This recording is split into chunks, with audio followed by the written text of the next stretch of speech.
What's up guys, and welcome to another episode of El Jardín Perdido. Today I want to touch base on why sourcing dairy does not have to be cruel or inhumane.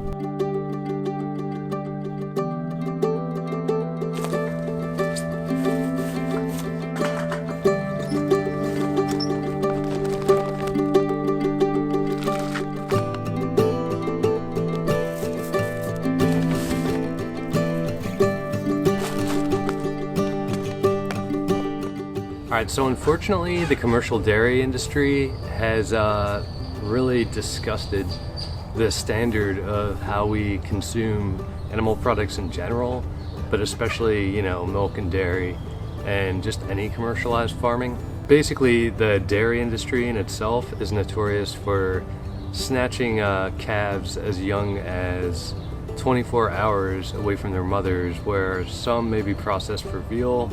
But the main thing here is they're taking the calves from the mothers so that they can exploit them for the milk. Well, I'm here to show you guys that there's a humane way of doing this, and there's kind of a symbiosis and kind of a balance. I know you guys may get technical and say taking milk is taking milk no matter what.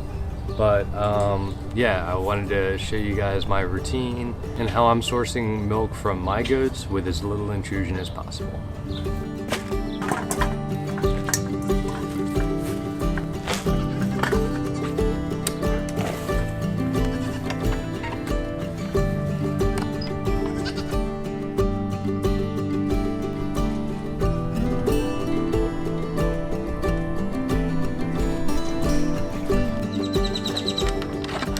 Alright, so as you'll notice, I have some kids here, some very loving and happy kids.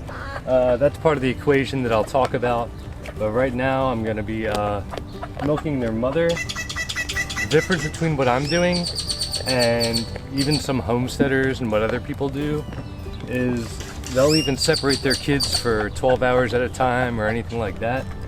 What I'm doing is the kids have eaten, basically drinking their milk 24 hours a day. By the way, these kids are about a month old. They're eating solids, they're eating alfalfa and also the grain here.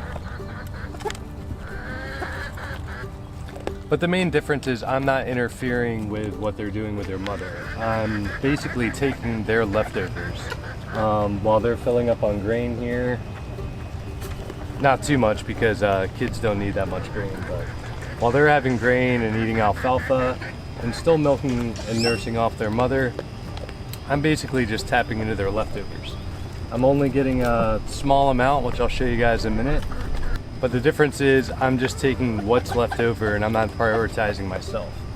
I'm sourcing enough to just basically make some yogurt, make about a little cup that big of yogurt every day for myself. And as the kids slowly wean off their mother, which they indefinitely will, I'll then be able to obtain more milk.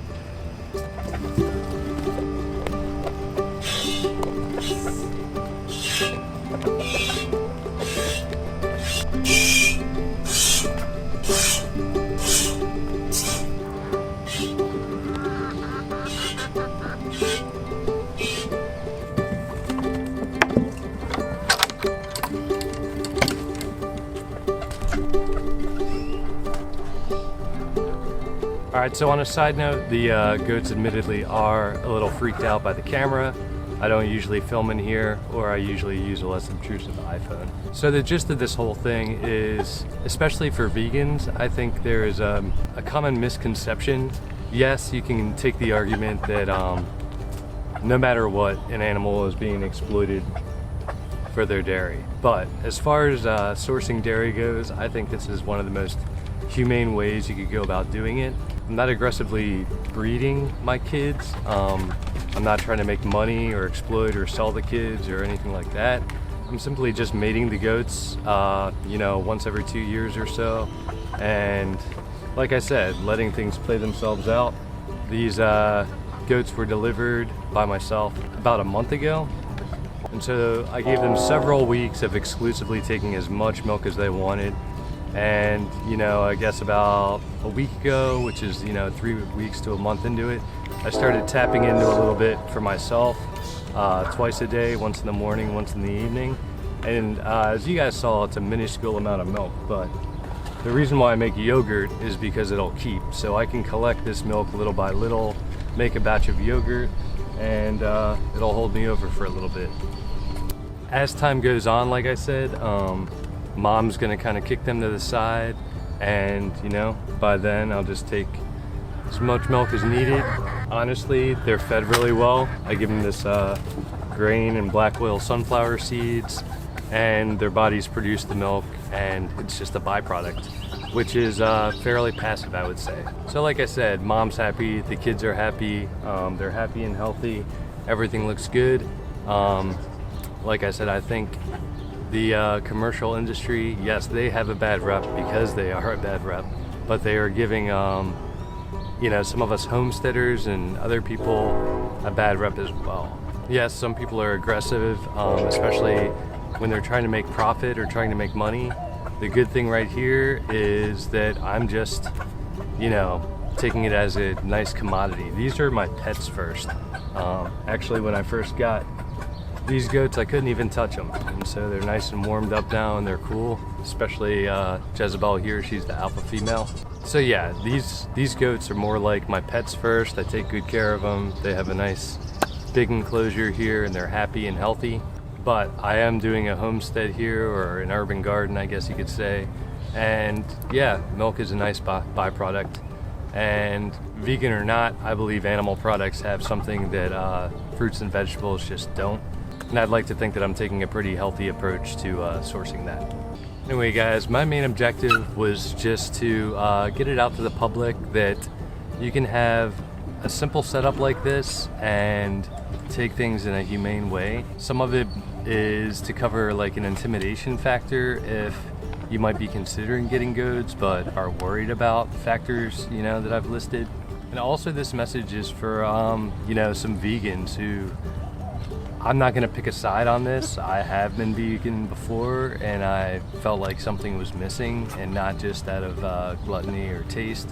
It actually felt like my body was deprived of something, and I've been listening to my body. And some of this message is for vegans who are kind of on the edge there, and to let them know that I don't want to say there's been a misnomer of like brainwashing or anything, but the most extreme cases are always shown, and the most extreme statistics. All of the reports and everything is always about commercial farming. Commercial farming, even if you're farming vegetables, is horrible. It's all for profit, it's gluttonous, and it takes way too many resources and doesn't put in enough. The other factor I have in this is the ecosystem I have here. I'll show you guys in a second, but I have mulberry branches all around that I'm feeding the goats. Well, that's a wild mulberry that I kind of, I didn't necessarily plant. Well, that's a mulberry that got overgrown, so I pruned it back. They're eating it, but guess what? In turn, they're also making compost by their manure and the hay I'm mixing, and it's a cycle. And to me, that's a beautiful thing. And that's just all part of this, you know? Yes, there's the debate that we can technically be vegan, but the fact that we've been doing this for thousands and thousands of years, and as far as my ancestors go, I feel like I'm doing it how they did it, you know? I don't think they were, I think livestock were treated kind of in India, how they treat cows, although they don't use them for meat. Livestock was treated as a pet or a family member, and then the byproducts were just kind of a plus. And that's kind of what I'm doing here, and I hope that could be appreciated. Anyway guys, I'm not sure who's going to be watching this, but feel free to comment below. I'm not used to filming in the goat pen, so I've been somewhat off my game, so excuse me if I left out some of the topics that I wanted to touch base on, but the gist is here. Alright guys, well that's going to do it for today's video.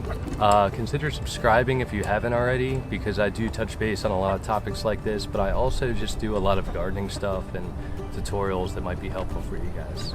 Alright guys, well that's going to do it for today's video. As always, thanks for tuning in. Until next time.